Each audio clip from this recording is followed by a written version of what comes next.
ఓం మహాగణాధిపతయే నమః. ఓం గురుభ్యో నమః. ఓం శ్రీమాత్రే నమః. పరమేశ్వర స్వరూపమైనటువంటి జ్యోతిష, వాస్తు మరియు ఇతర అనేకమైనటువంటి శాస్త్రములను మనకు అందించినటువంటి మహర్షులకి నమస్కారం. హయగ్రీవ హయగ్రీవ హయగ్రీవేతియో వదేత్తస్య నిస్సరతైవాణీ జహ్నుకన్యా ప్రవాహవత్ అరుణాం కరుణాతరంగితాక్షీం ధృతపాశాంకుశపుష్పబాణచాపాం అనిమాదిభిరావృతాం మయూకైః అహమిత్యేవ విభావయే భవానీం. శ్రీమాత్రే నమః. ప్రేక్షకులకి ఆ లలితాంబిక అమ్మవారి యొక్క అనుగ్రహం పరిపూర్ణంగా కలగాలని మనస్ఫూర్తిగా కోరుకుంటూ మనం ఈరోజు చెప్పుకోబోయేటువంటిది రాహుకేతువులు మారుతున్నారు. అయితే ఈ రాహుకేతువులు మారడం అనేటువంటిది కొన్ని సాఫ్ట్వేర్లో మే 15, కొన్నిట్లో మే 18, కొన్నిట్లో జూన్ 1 అని చూపిస్తుంది. కాకపోతే ఏదేమైనప్పటికీ కూడా మే 15 నుంచి కొంత ప్రభావం, జూన్ 1వ తేదీ నుంచి కాస్త ఎక్కువ ప్రభావం చూపిస్తుంది రాహుకేతువుది. అయితే ఈ రాహువు కేతువు ప్రస్తుతం మీనరాశిలో రాహువు, కన్యారాశిలో ఉన్నటువంటి కేతువు మనకి సింహంలోకి కేతువు, కుంభంలోకి రాహువు మారుతున్నాడు. అయితే ఈ మార్పు జరగగానే వెంటనే చేంజెస్ వస్తాయా అంటే దీనివల్ల కొంతవరకు వస్తుంది. ఎందుకంటే గోచారం ఎప్పుడు కూడా కొంతవరకు చూపిస్తుంది. మిగతాదంతా కూడా మీ పర్సనల్ చార్ట్ చూసుకోవాలి, గుర్తుపెట్టుకోండి. అంటే మీ యొక్క జన్మజాతకంలో అసలు గ్రహాలు ఎలా ఉన్నాయి, రాహుకేతువులు ఎక్కడున్నారు, దాన్ని బట్టి ఈ రాహుకేతువుల యొక్క ప్రభావం ఉంటుంది. అయితే ఈ రాహుకేతువుల యొక్క ప్రభావం మీ జన్మజాతకం మీద ఎలా చూపిస్తుంది, దేశ గోచారాల మీద ఎటువంటి ప్రభావం చూపిస్తుంది అనేటువంటి విషయాలు చెప్తుంది నేనైనప్పటికీ కూడా చెప్పిస్తుంది సాక్షాత్ లలితామ్మవారిగా భావిస్తూ ఒక్కొక్క లగ్నరీత్యా, లగ్నం తెలిసిన వాళ్ళ లగ్నం నుంచి చూసుకుంటూ, లేదంటున్నట్లయితే రాశిరీత్యా ఎటువంటి ఫలితాలు వస్తాయనేటువంటి విషయాలు ఇప్పుడు మనం తెలుసుకుందాం. ముందుగా మేషలగ్నము, మేషరాశి. లగ్నం తెలియని వాళ్ళు రాశి నుంచి చూసుకోవచ్చు, తప్పలేదు. కానీ లగ్నం తెలిస్తే లగ్నం నుంచే చూసుకోండి. మీకు ఇంతకాలం 6వ స్థానంలో ఉన్నటువంటి కేతువు కాస్త అప్పుల విషయంలోని అప్పులు ఇవ్వడం ద్వారా, అప్పులు తీసుకోవడం ద్వారా ఇబ్బంది పడినటువంటి ఆ యొక్క తత్వాన్ని కేతువు అక్కడ ఇచ్చాడు. అలాగే ఇప్పుడు ఎప్పుడైతే పంచమంలోకి వస్తాడో కేతువు, పంచమం అనేటువంటిది ఫ్రెండ్స్, షేర్ మార్కెట్టు, అదేవిధంగా రాజకీయ సంబంధించిన విషయాలు. అయితే మేషం వారికి పంచమకేతు మంచివాడే, ఎందుకంటే రాజకీయ నాయకుడికి మంచిది చెప్పాలంటే. కాకపోతే ఇక్కడ పర్టికులర్గా మీరు తెలుసుకోవాల్సిన అంశం ఏమిటంటే సంతానాన్ని దూరంగా పంపించడం, సంతాన సంబంధించిన విషయంలో కొంత జాగ్రత్త వహిస్తూ ఉండాలి. అంటే వాళ్ళని ఎక్కడికైనా దూరంగా పంపించేటప్పుడు, చదువు కోసమని, ఉద్యోగం కోసమని దూరంగా వెళ్ళడం, ఫ్రెండ్షిప్స్, ప్రేమ వ్యవహారాల సంబంధించిన విషయంలో. ఎందుకంటే పంచమం అనేటువంటిది ప్రేమ వ్యవహారాలు, ఫ్రెండ్స్, ఇమ్యూనిటీ. పంచమంలో ఇమ్యూనిటీ ఉంటుంది కాబట్టి ఎవరికైనా ఇమ్యూనిటీ రిలేటెడ్గా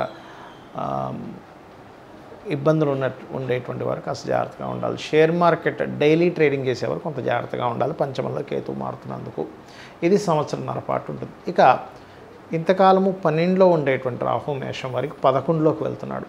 12లో ఉన్నప్పుడు సర్వసాధారణంగా మేషం వారికి ఏమిటి అంటే ఇది విదేశీ యోగాన్ని ఇస్తూ వచ్చింది. కాకపోతే 11లోకి వెళ్ళినప్పుడు ఎవరైతే విదేశాల్లో ఉండి రిటర్న్ రావాలనుకుంటారో వాళ్ళకు ఒక మంచి ప్లేస్ ఇది. కాకపోతే మీకు 12లో శని, ఏలినాడు శని కూడా ప్రారంభమైందని చాలామంది ఇబ్బంది పడుతున్నారు. దీనికి ఒకటే సింపుల్, ఇన్వెస్ట్మెంట్స్ చేసేటప్పుడు కాస్త జాగ్రత్తగా ఉండండి.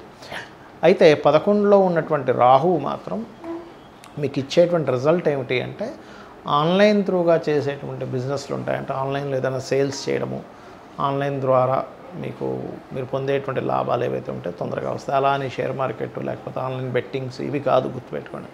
ఆన్లైన్ అంటే చాలామంది అనుకుంటారు ఆన్లైన్లో ప్యాకెట్ ఆడుకోవడం, బెట్టింగ్స్ ఆడుకోవడం, క్రికెట్ బెట్టింగ్స్ ఆడుకోవడం, ఇవి కాదు. బాగా అర్థం చేసుకోండి.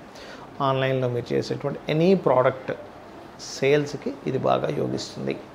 అయితే పంచమ స్థానం, ఉపాసనా స్థానంలో కేతు ఉన్నందుకు మీరు లాభరాహు మంచివాడే, కానీ పంచమ కేతు ఉన్నందుకు గణపతి ఆరాధన, సూర్యభగవాను చూస్తూ గణపతిని సూర్యుల్లో ఉన్నారని భావిస్తూ అర్ఘ్యం వదలండి.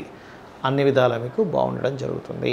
చాలామందికి ఈ రాహుకేతువుల యొక్క ప్రభావము వాళ్ళ జన్మజాతకంలో ఉంటుంది. కొంతమందికి సర్పదోషం రూపంలో, కొంతమందికి సంతానం రూపంలోని ఇబ్బంది ఇవ్వడానికి, మరియు కొంతమందికి వివాహ జీవితం మీద, వివాహం అయ్యే దాని మీద రాహుకేతువుల ప్రభావం ఉన్నప్పుడు ఇబ్బంది పడుతుంటారు. దానికి ఏం చేయాలి?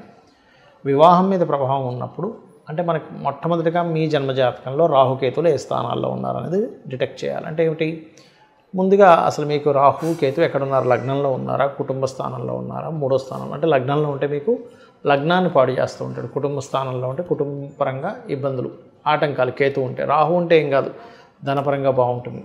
అదేవిధంగా 3వ స్థానంలో ఉంటే సిబ్లింగ్స్తో, 4వ స్థానంలో ఉంటే ప్రాపర్టీస్, 5వ స్థానంలో ఉంటే సంతానం, 6వ స్థానంలో ఉంటే అప్పుల వల్ల, 7వ స్థానంలో ఉంటే వివాహ సంబంధించిన విషయాల్లో, అష్టమంలో ఉంటే యాన్స్టర్స్ ప్రాపర్టీ, 9లో ఉంటే తండ్రితో దూరం అవడం, 10వ స్థానంలో ఉంటే కెరియర్ పరంగా, 11వ స్థానంలో ఉంటే బిజినెస్ పరంగా, 12లో ఉంటే విదేశాలు, వివాహ జీవితం మీద. అయితే ఈ స్థానంలో కేతు ఉన్నప్పుడు పర్టికులర్గా మీరు చేయాల్సింది ఏమిటంటే, మీరు ఈ సంబంధించిన ఇబ్బంది పడుతున్నాము కేతు ఇక్కడ ఉన్నాడు అన్నప్పుడు మెయిన్గా గణపతి ఆరాధన ఎక్కువగా చేయాలి, గుర్తుపెట్టుకోండి. అలాగే రాహు పాడు చేస్తున్నాడు, అప్పుడు దుర్గా ఆరాధన ఎక్కువగా చేయాలి. రాహుకేతువుల దగ్గర దీపారాధన చేయడము, అది సర్పదోషంగా కనుక ఏర్పడినట్లయితే మీరు నాగప్రతిష్ఠ చేసుకోవడం మంచిది. ఇక రెండో విషయం ఏంటంటే, ఇక్కడ మీకు ఈ రాహుకేతువుల యొక్క ప్రభావం పూర్తిగా ఎక్కడా కూడా ఉండకుండా తగ్గాలంటే ఒకటి సర్పదోషము, రెండవది రాహుకేతువుల దగ్గర దీపారాధనతో పాటు కాళహస్తికి వెళ్ళి అక్కడ రాహుకేతువు పూజతో పాటు అందరూ కేవలం రాహుకేతువుల గురించి ఆలోచిస్తారు, కానీ అక్కడ పరమేశ్వరుడి యొక్క అనుగ్రహంతో మనకి ఇబ్బందులు తగ్గుతాయనే విషయాన్ని గుర్తుపెట్టుకోవాలి. ఇక ఈ రాహుకేతుల ప్రభావం వల్ల దేశవ్యాప్తంగా ఎటువంటి ఫలితాలు ఉంటాయి జూన్ 1వ తేదీ నుంచి అని చూసుకున్నట్లయితే, మనం గత సంవత్సరంన్నర క్రితం చెప్పుకున్నాం, కేతువు కన్యారాశిలోకి వస్తున్నప్పుడు ముందుగానే ప్రిడిక్ట్ చేసుకుని ఇప్పటికే ఉన్నాయి ఆ వీడియోలు. భూముల ధరలు ఆగిపోతాయి, భూములు పెద్దగా రైజ్ అవ్వు అని చెప్పుకున్నాం. అదేవిధంగా మనం చూసుకున్నట్లయితే హైదరాబాద్లో కూడా రియల్ ఎస్టేట్ చాలా మటుకు ఆగింది. ఎప్పుడైతే కేతువు మారుతున్నాడో ఖచ్చితంగా ల్యాండ్స్కి సంబంధించిన విషయంలో చాలా చక్కటి ఫలితాలు, అంటే భూతత్వ రాశుల నుంచి కేతువు అయితే మారుతున్నాడో ఖచ్చితంగా భూములు చాలా చక్కగా కలిసి రావడం జరుగుతుంది. అంటే భూమి రేట్లు పెరుగుతాయి, భూ సంబంధించిన వివాదాలు ఎవరికైనా ఉంటే ఆ వివాదాలు తొలగుతాయి, ఇవన్నీ మనం చెప్పుకోవచ్చు. మరి కేతువు ఇక్కడ నుంచి సింహరాశిలోకి వెళ్తున్నాడు కదండి, అది ఏమిటి? సింహం అనేటువంటిది రాజకీయ నాయకుల్ని, రాజకీయ సంబంధించిన విషయాలని చెప్తూ ఉంటుంది, గవర్నమెంట్ని సూచిస్తూ ఉంటుంది. అందుకే ఏంటి, గవర్నమెంట్ కొన్ని కఠినమైన నిర్ణయాలు తీసుకోవడం, రాజకీయ పరంగా కొన్ని మార్పులు ఏర్పడడం, ఇవి ఖచ్చితంగా జరుగుతాయి. అంటే ఏమిటి, రాజకీయపరమైన మార్పులు, రాజకీయాల్లో ఉండేటువంటి వారి మార్పులు, సీఎం పిఎం రంగాల్లో ఉండేటువంటి వారికి కొన్ని సడన్గా మార్పులు, ఇట్లాంటివన్నీ కూడా ఇస్తూ ఉంటుంది. అదేవిధంగా రాహు మరి కుంభంలోకి వస్తున్నాడు కదా, అంటే ఆర్టిఫిషియల్ ఇంటెలిజెన్స్ బేస్ చేసుకొని లేకపోతే రకరకాల సాఫ్ట్వేర్ రిలేటెడ్గా కొన్ని బిజినెస్లు పెరుగుతాయి దీనివల్ల.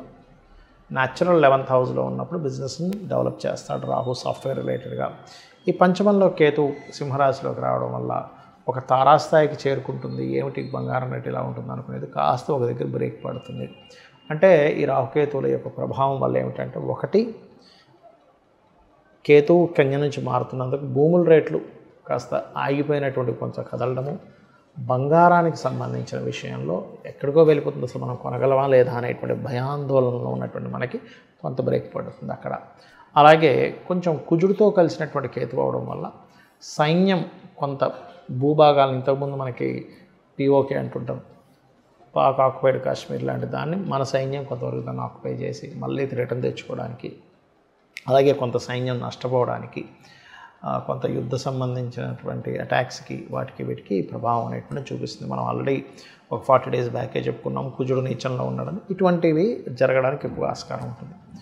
కాబట్టి మీ అందరికీ కూడా రాహుకేతువుల యొక్క ప్రభావం పూర్తిగా తగ్గాలి అంటే కనుక చండీ పారాయణం చేయడము, గణపతి యొక్క అష్టోత్తరం చదువుకోవడం, ఇవి చేయండి, అన్ని విధాలా బాగుంటుంది.